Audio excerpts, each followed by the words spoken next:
At 13:47 on October 14, 1943, somewhere over central Germany at 27,000 feet, Staff Sergeant Ray Kowalski, 22 years old, right waist gunner of a Boeing B-17F named Ironclad Mary, is already running out of time. The oxygen mask has frozen to his face. The seal broke at altitude, and ice crystals have bonded the rubber to his jaw line. He can feel the cold working inward through 3 layers of electrically heated suit and sheepskin, finding the gaps with surgical patience.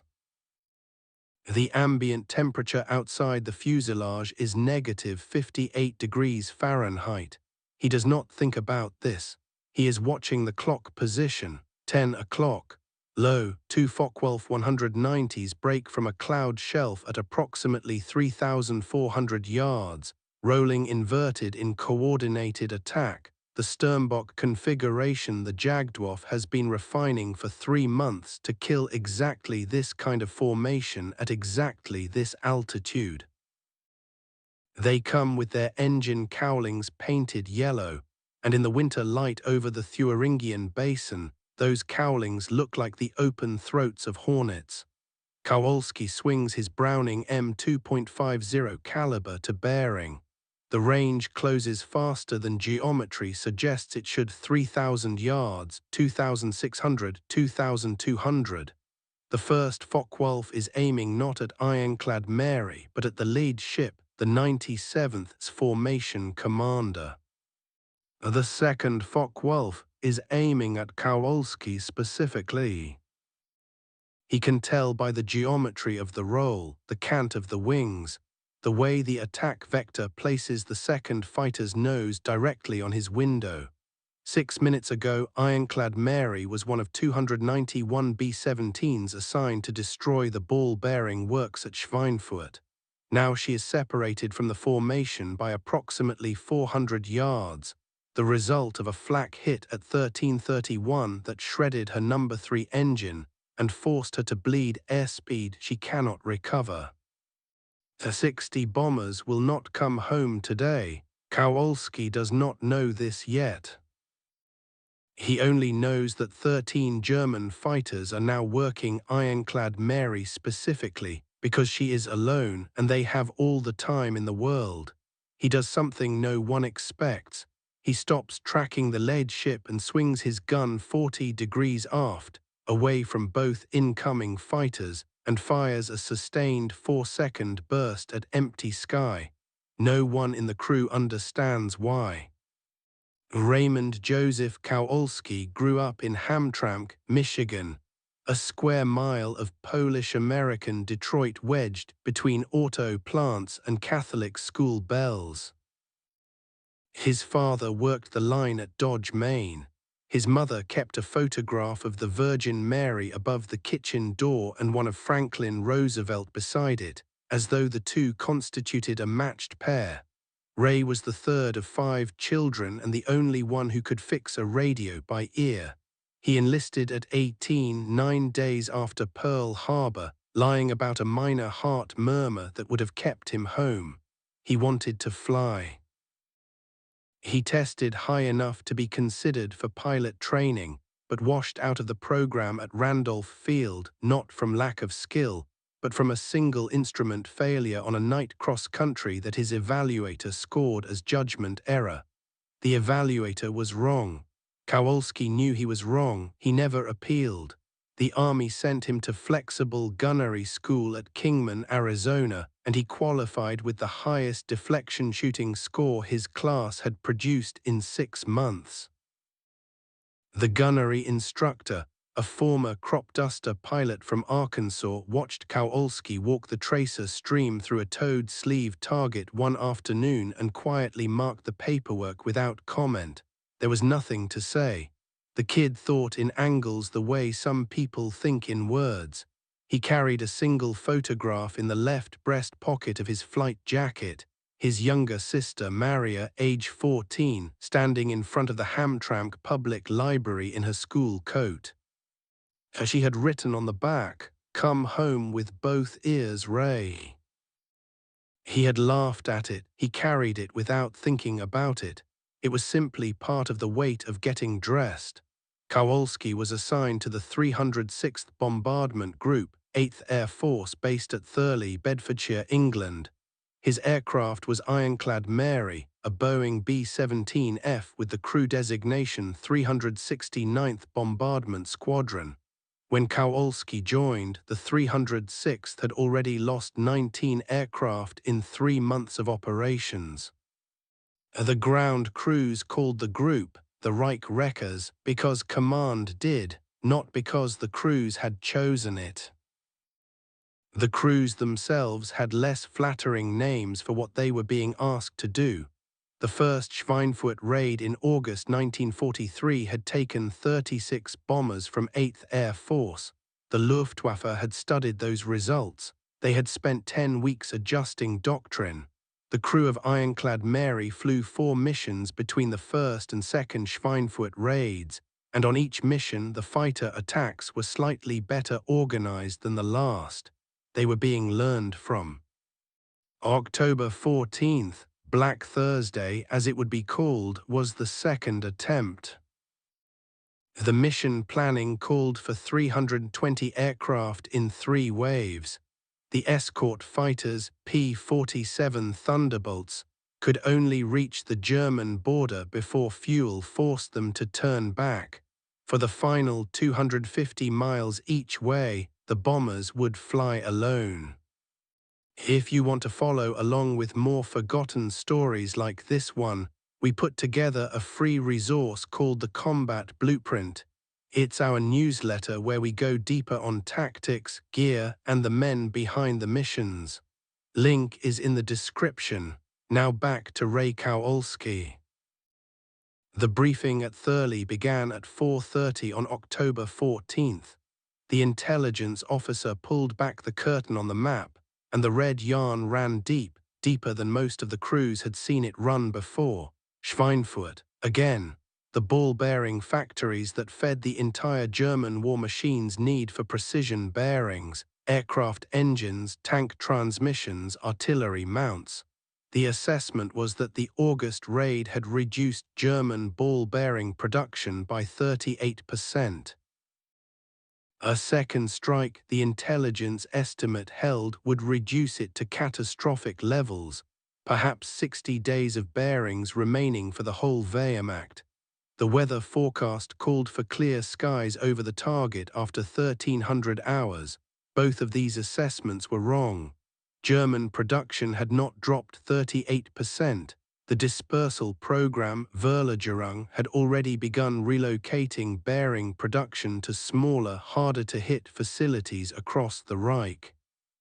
A second Schweinfurt strike would not cripple Germany.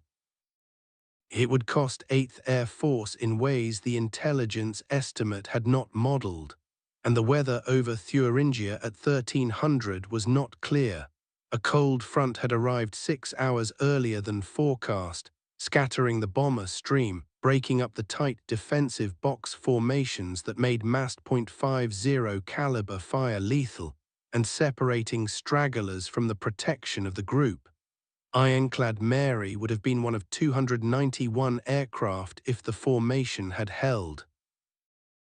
By 1315, a flak battery near Aschaffenburg had put 88 shells through the formation's belly, and one burst detonated 15 yards off Ironclad Mary's right wing, shredding the No. 3 propeller blades and seizing the engine housing.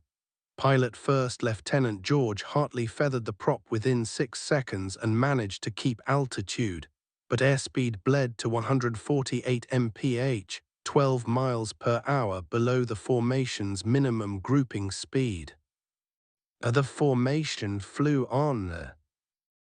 The Luftwaffe's fighter direction was managed from Jag Division 1's underground operations room at Derberitz, west of Berlin. The radar chain, the Himmelbit network, had tracked the incoming stream since it crossed the Dutch coast. Ground controllers vectored Jagdgeschwader 1, 2, and 26 in succession, first against the laid elements, then rolling fresh Staffeln against the stragglers, as the main engagements exhausted their ammunition. Ironclad Mary appeared on the plot board as a slow-moving symbol, falling back, unmistakable. The fighters assigned to finish her were from IIIJG-26, the Abbeville Boys, the unit American aircrews had come to regard with the particular respect soldiers reserve for enemies who are very good at killing them. They flew Focke-Wulf 190 A7s, each armed with two 7.92 MG-17s and four 20 MG-151 cannon. The A7's top speed at altitude was 408 mph.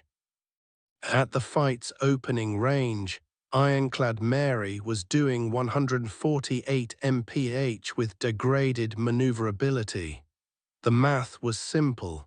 The outcome should have been simple. The first fighter made contact at 13:38, 9 minutes before Kowalski's inexplicable burst at empty sky. A single Focke-Wulf 190 appeared at 2 o'clock high, 2,800 yards, diving in a long shallow approach that marked a pilot who had done this before and was not in a hurry. The aircraft carried a yellow cowling and the black spiral spinner of JG-26's third group. It came in at an estimated 380 mph, on a high deflection angle calculated to avoid the forward and top turrets' coverage arcs. Kowalski called it on interphone. "Fighter 2 o'clock high coming in, Runge, you have him." Ball turret gunner Corporal Anthony Runge confirmed negative. The approach angle kept the FW-190 just outside his rotation arc. Top turret Staff Sergeant Lester Hobbs opened fire at 2,200 yards, tracking right, missing ahead of the fighter because the deflection calculation had not accounted for the speed differential at altitude. The Focke-Wulf pilot rolled to its own left, slipping the tracers, and continued the pass. At 1,600 yards, the fighter's 20 cannons opened. The first burst walked across the fuselage top, punching 4 holes in the skin aft of the radio room and knocking out the interphone antenna junction. Kowalski felt the hits through the deck plating. The fighter pulled through in a split-S, diving away before any gun could track it. Contact to breakaway, 11 seconds. Kowalski called it to Hartley. The antenna was gone.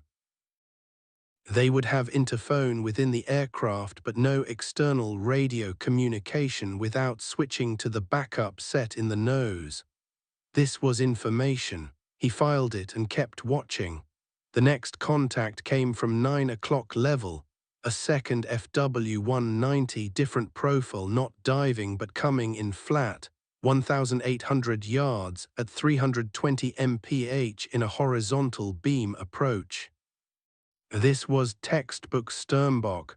Force the gunners to split their attention between threats at different angles and altitudes simultaneously.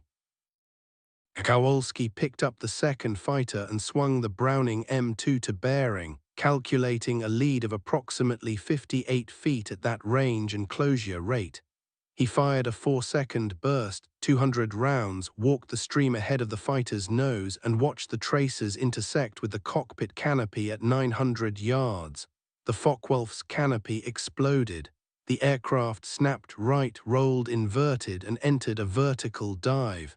No parachute, confirmed kill. A time elapsed from first contact, 41 seconds.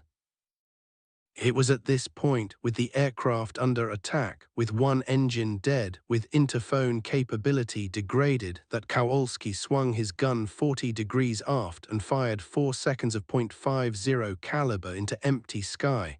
No enemy aircraft was visible in that direction. No crew member had called a contact aft. Ball gunner Runge asked him on interphone if he'd seen something. Kowalski said nothing and swung the gun back to the active threat arc. No one understood it. No one had time to ask again. The next 7 minutes produced a kind of tactical violence that 8th Air Force debriefing officers, working through 51 separate engagement reports from Black Thursday, would later describe as sustained asymmetric attrition, which was their way of saying that one aircraft with a degraded defensive position fought a rotating series of fresh attackers until the math should have broken in the enemy's favor. At 1341, IIIJG-26 committed 3 aircraft simultaneously, a standard ROT pair working a high-low scissors approach from the front, and a third aircraft holding at 4,000 yards at 6 o'clock, waiting for the forward guns to be committed before making its run from dead aft. Then the orders changed. At 1342, Lieutenant Hartley received a fragmentary transmission on the backup radio from another struggling B-17 8 miles ahead. The formation was turning early, abandoning the straight bomb run to the secondary target and breaking south to reduce time over defended territory, which meant Ironclad Mary, already behind and below the formation, was now separated not just in speed but in direction. The group was leaving them. The escort rendezvous point that the briefing had promised for the return leg was now irrelevant because they were no longer where the plan said they would be. Hartley had 3 choices. He announced 2 of them and made the third. He turned southeast, cutting inside the formation's new track, trying to close the gap. This was rational. It was also exactly what the JAG Division controller predicted, because damaged stragglers always tried to close the gap. The controller had already vectored a 4th FW-190 to intercept the expected track. Kowalski was managing 2 firing arcs simultaneously when the 3rd FW-190 made its stern approach at 1343.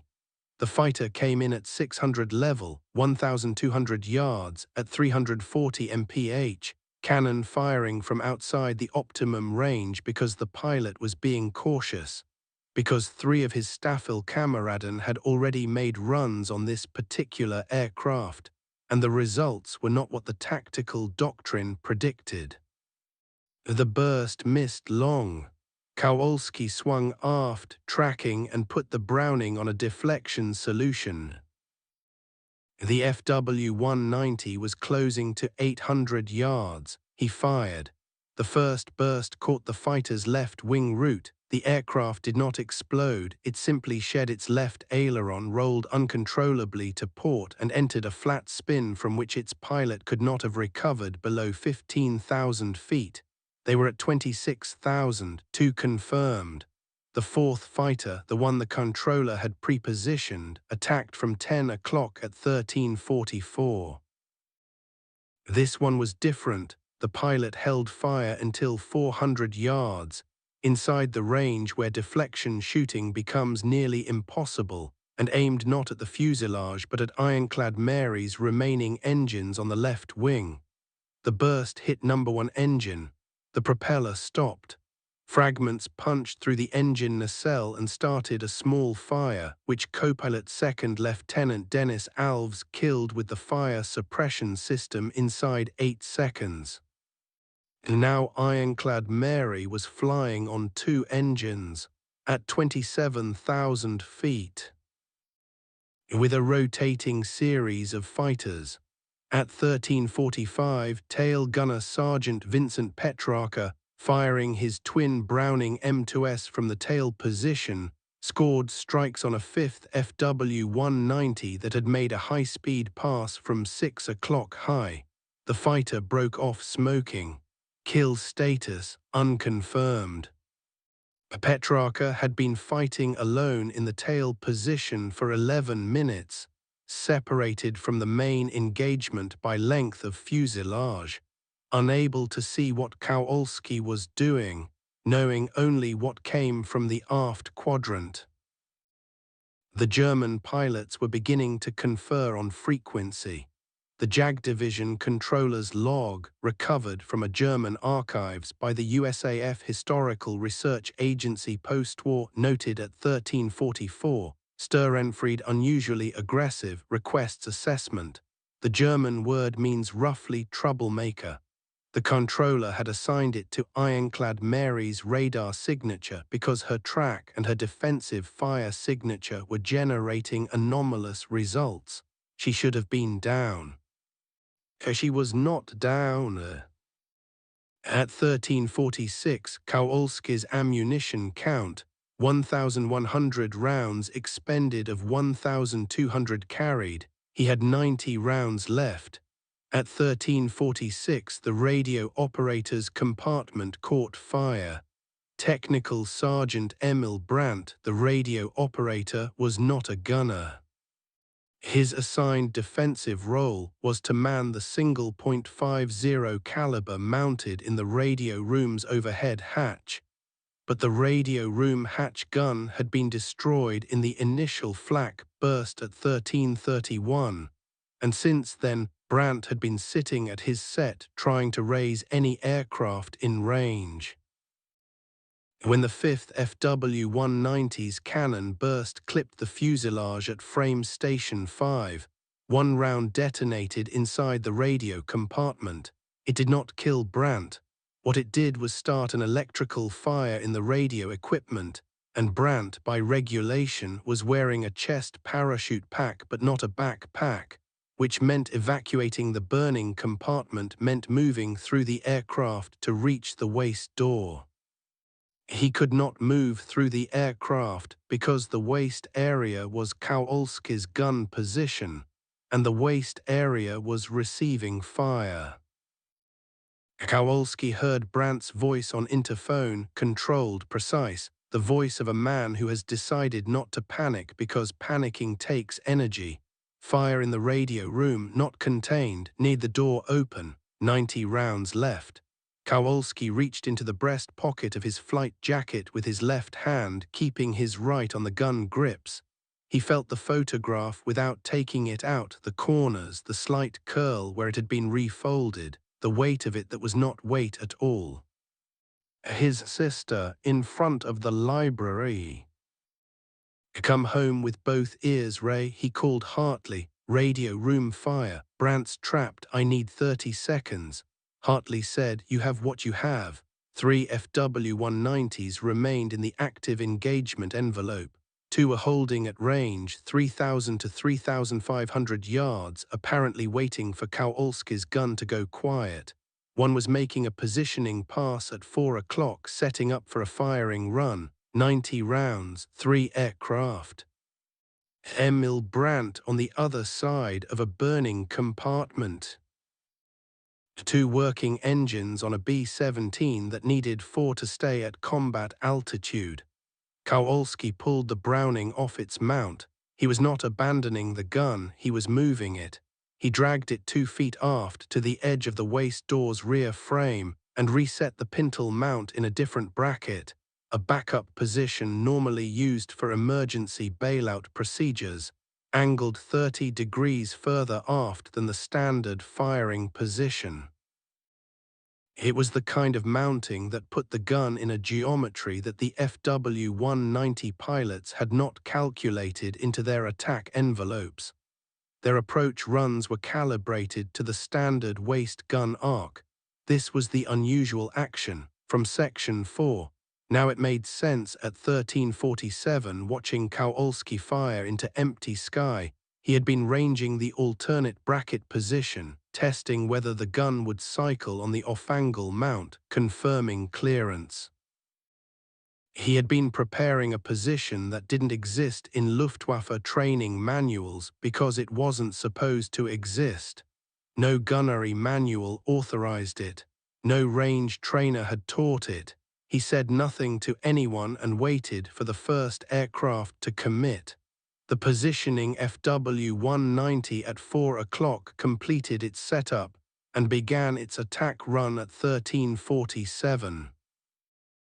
The pilot came in at 380 mph, holding fire until 600 yards, aiming at the left wing, the surviving engines, and expecting the waist gun to track him on the standard arc, which would put the defensive fire approximately 40 feet behind his intended impact point. This was exactly what the standard arc produced. He had calculated it. Kowalski's gun was not on the standard arc.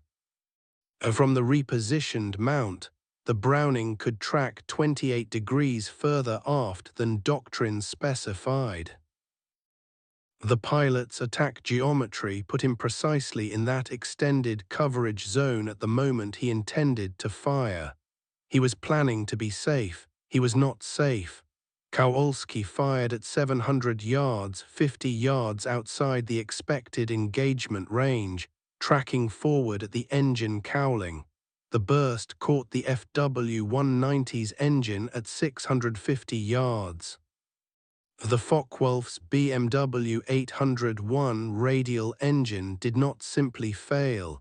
It shed a blade, which came back through the cowling, cut through the supercharger housing, and produced an immediate and catastrophic loss of power. The aircraft pitched down and never recovered. 3 confirmed. The 2 holding fighters at distance watched this happen. There was a 3-second pause in the engagement, long enough to notice, short enough that Kowalski counted it as he cleared the gun and checked his round count. 60 rounds. Then one of the 2 remaining fighters did something that no one expected, and that saved Ironclad Mary in a way that no plan had accounted for. The aircraft at 3,200 yards, 3 o'clock, had been holding a wide observation orbit. Its pilot now rolled into a direct attack approach, which was expected, but from the wrong direction. Not from the front quarter, not from the beam.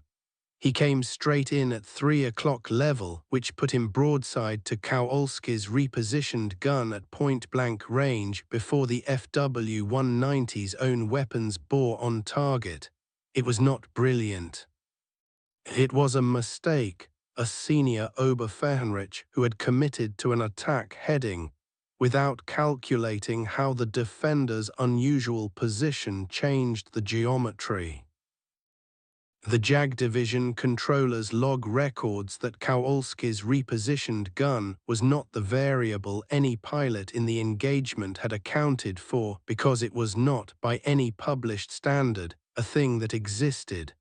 At 900 yards, the Focke-Wulf's canopy filled Kowalski's sight picture perfectly. He fired 25 rounds. The fighter's cooling system ruptured. The oil pressure dropped to 0. The aircraft made it approximately 3 kilometers before its engine seized, and its pilot bilayed out over a farm field in Hessen. 4 confirmed, 35 rounds, 1 fighter remaining, Emil Brandt still in the radio room.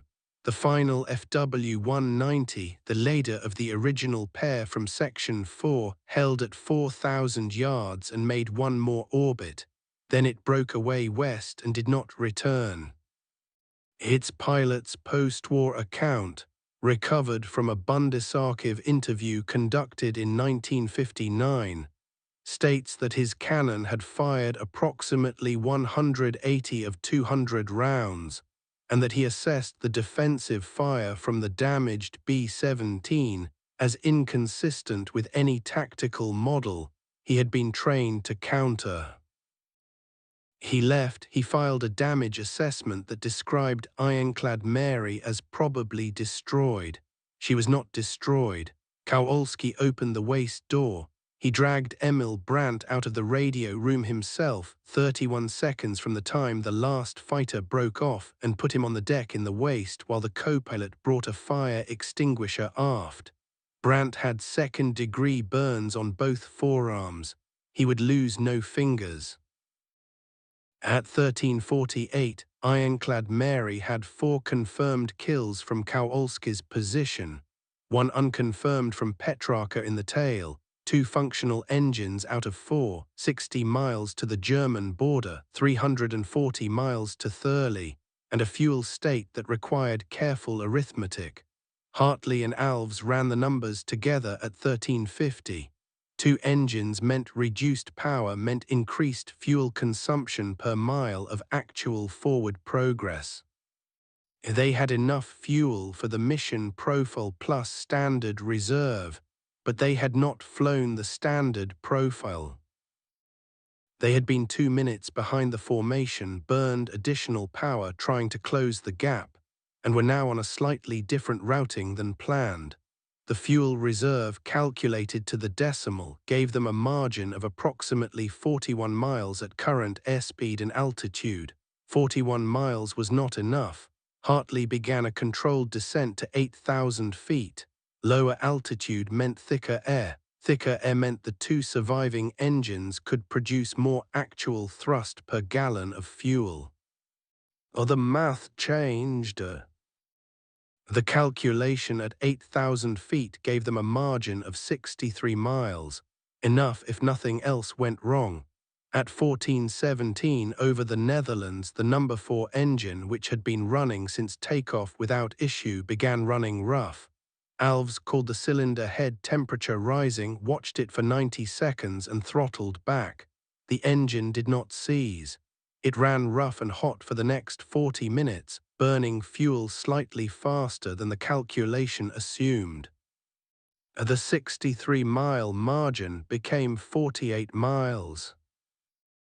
Then 31. Kowalski was not at his gun. He was sitting on the deck in the waist with Brandt, who had gone quiet in the way that men go quiet when the adrenaline is done and the pain has found the places the cold was covering. Kowalski held his arm, not with anything useful to say, just holding it, and listened to the interphone calls up front that told him what the fuel state was doing. At 1503 the English Channel, at 8,000 feet. The number 4 engine temperature normalized without explanation. A glycol leak that had been marginal sealed itself against the cold, which was not supposed to be possible but was. The fuel calculations stabilized. They had enough. At 1541, Ironclad Mary crossed the English coast at Orford Ness. Hartley called the tower at Thurley at 1557 and declared an emergency. Landing gear had not fully cycled, left main indicated unsafe. A ground crew met the aircraft on the runway with fire suppressant vehicles standard. The left main held. The aircraft stopped without incident. Vincent Petrarca climbed out of the tail position and sat on the runway tarmac for 11 minutes before he could stand. He had been hit by a fragment during the engagement, had said nothing, continued fighting, and lost approximately 400 cc of blood from a wound in his right thigh that had been stopped imperfectly by his own belt. He was hospitalized at RAF Thurley for 19 days. Tail gunner Sergeant Petrarca, wounded. Radio operator Technical Sergeant Brandt, Burns, hospitalized. Remaining crew returned to duty. The other 9 crew members of Ironclad Mary walked off the aircraft. 60 of the 291 bombers that had launched that morning did not return at all. 600 men were dead, missing, or prisoners of war. Ironclad Mary had started her engines at 6:20. She shut them down at 16:03. The ground crew chief, Master Sergeant Walter D. Ziedzik, walked the fuselage that evening and counted 43 separate penetration holes from cannon and machine gun fire. He marked each one with chalk. He stopped counting at the right wing root because the damage there was extensive enough to require a structural assessment rather than a damage tally. He told Kowalski it was the worst damaged B-17 he had seen return to Thurley in 6 months of maintenance. Kowalski said she held. D. Ziedzik said she barely held. The debriefing at Thurley's intelligence section lasted 3 hours and 40 minutes. Captain James Witherspoon, 8th Air Force Intelligence, took Kowalski's account in full: the repositioned gun mount, the engagement sequence, the final aircraft count, and filed it under the 369th Bombardment Squadron's operational record for October 14, 1943. The post-war accounting, conducted by the USAF Historical Research Agency in 1949, when it cross-referenced 8th Air Force crew reports with captured Luftwaffe loss records, confirmed 4 Focke-Wulf 190s destroyed and 1 damaged and probable, all attributed to the defensive engagement by Ironclad Mary's crew between 1338 and 1348, a period of 10 minutes, 6 of which involved continuous combat. The 4 confirmed kills were documented against IIIJG-26's loss records for October 14, which list 4 FW-190A7s destroyed in the Thuringia-Hessen sector during the afternoon engagement window. In a post-war interrogation transcript reviewed by the USAF European Theatre Intelligence Section in 1946, Hauptmann Franz Joseph Priller's former subordinate, a lieutenant from IIIJG-26 who had been captured in the spring of 1944 and held at Camp Crossville, Tennessee, was asked whether he recalled the Black Thursday engagement in any detail. He described the Ironclad Mary engagement without being prompted. He had not been a participant but had been briefed on it by Staffel Kameraden who survived.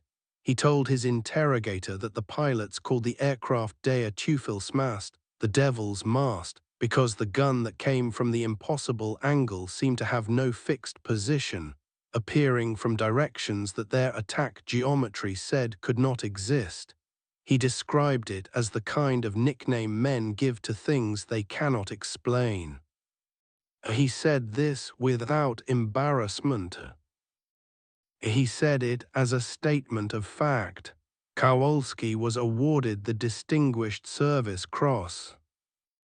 The citation, signed at 8th Air Force Headquarters by Brigadier General James Hodges on November 3, 1943, reads in part, "For extraordinary heroism in connection with military operations against an armed enemy, demonstrating uncommon skill and presence of mind in the face of sustained fighter attack, Staff Sergeant Kowalski's actions were directly responsible for the survival of his crew and aircraft under conditions that precluded any reasonable expectation of success."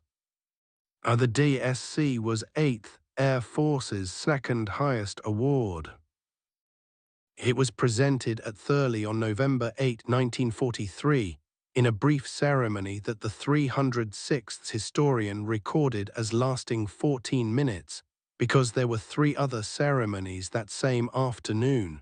Petrarca received the Purple Heart and the Air Medal with Oak Leaf Cluster. Brandt received the Air Medal. Ironclad Mary was repaired and returned to operational status on November 22, 1943. She flew 11 more missions before being struck from the inventory in February 1944, following a second severe flak hit over Frankfurt. The ball-bearing factories at Schweinfurt survived the second raid. German production had already been dispersed.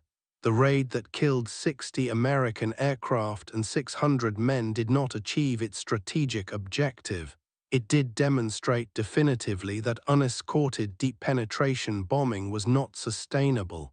8 weeks later, the P-51 Mustang arrived in the European theater. It could fly to Berlin and back. Everything changed. One B-17 crew fighting alone over Thuringia cannot be credited with that decision. But the mission reports, Kowalski's among them, formed part of the operational analysis that went up the chain, and the analysis said clearly that men were improvising beyond all doctrine just to survive. Someone read it. Raymond Joseph Kowalski completed 26 missions over Europe and was rotated home in March 1944 under the Army Air Force's operational tour limit. He came back to Hamtramck on a Tuesday and stood in front of his mother's house for approximately 90 seconds before going in. His sister Maria was 17 by then. She asked him if he had kept the photograph. He took it out of his flight jacket pocket and showed her. It was creased across the middle where it had been compressed against his chest for 14 months.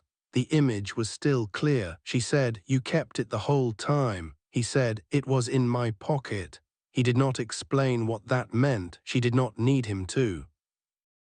The photograph now rests, according to the family's record, provided to the 306th Bombardment Group Association's archive in 1987, in a frame on the wall of the house in Hamtramck that Maria Kowalski eventually owned and lived in for the rest of her life. The house is still standing.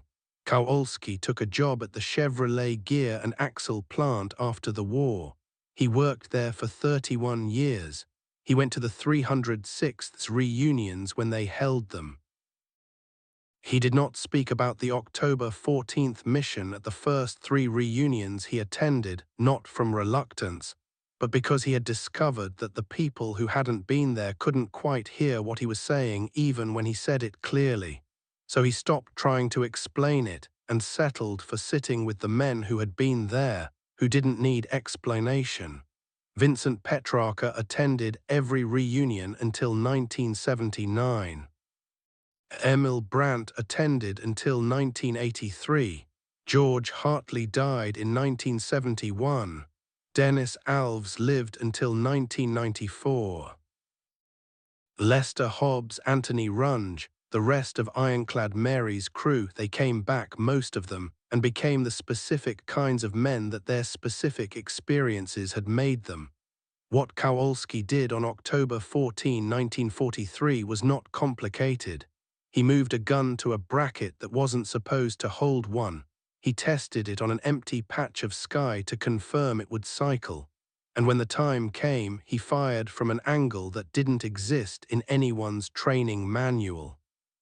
The 600 men did not come home from Black Thursday. He brought 9 others with him. He did this by thinking in angles. He had always thought in angles. If this story moved you the way it moved us, do me a favor. Hit that like button. Every single like tells YouTube to show this story to more people. Hit subscribe and turn on notifications. We are rescuing forgotten stories from dusty archives every single day. Stories about waist gunners and tail gunners and radio operators who flew in unpressurized aluminium tubes through flak fields at 40 below zero, armed with nothing but a .50 caliber and a geometry they had worked out in their own heads. Real people, real heroism.